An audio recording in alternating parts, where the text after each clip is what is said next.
آزاد کشمیر میں غیر اعلانیہ load shedding پر قابو پایا نہ جا سکا۔ بے وقت بجلی کی بندش کے سبب کاروباری سرگرمیاں شدید متاثر ہو رہی ہیں۔ تقی الحسن کی رپورٹ۔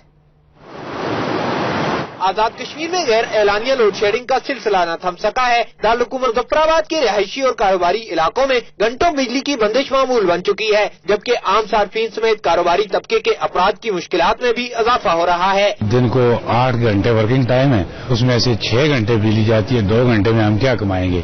ہماری اتنی مشینری بیکار پڑی ہوئی ہے، ہمارے کاریگر پورا دن آرام سے بیٹھے رہتے ہیں، کوئی کام بجلی ہوگی تو ہم کام کریں گے۔ کاروبار سخت متاثر ہیں، اس سے بل 3-4 گنا زیادہ آ رہے ہیں۔ فرق اتنا پڑا ہے کہ اب مشکل سے پیٹ پالا جاتا ہے بس، اور دنیا کے آدمی کو بچے نہیں پڑھا سکتا۔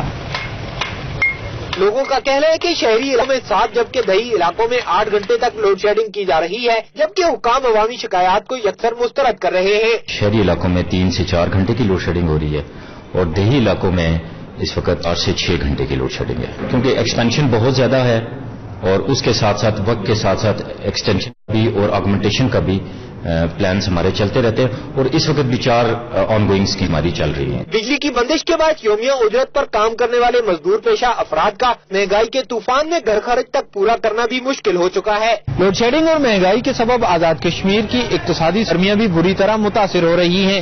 کیمرہ مین محمد نوید کے ساتھ تقی الحسن، دنیا نیوز، مظفرآباد۔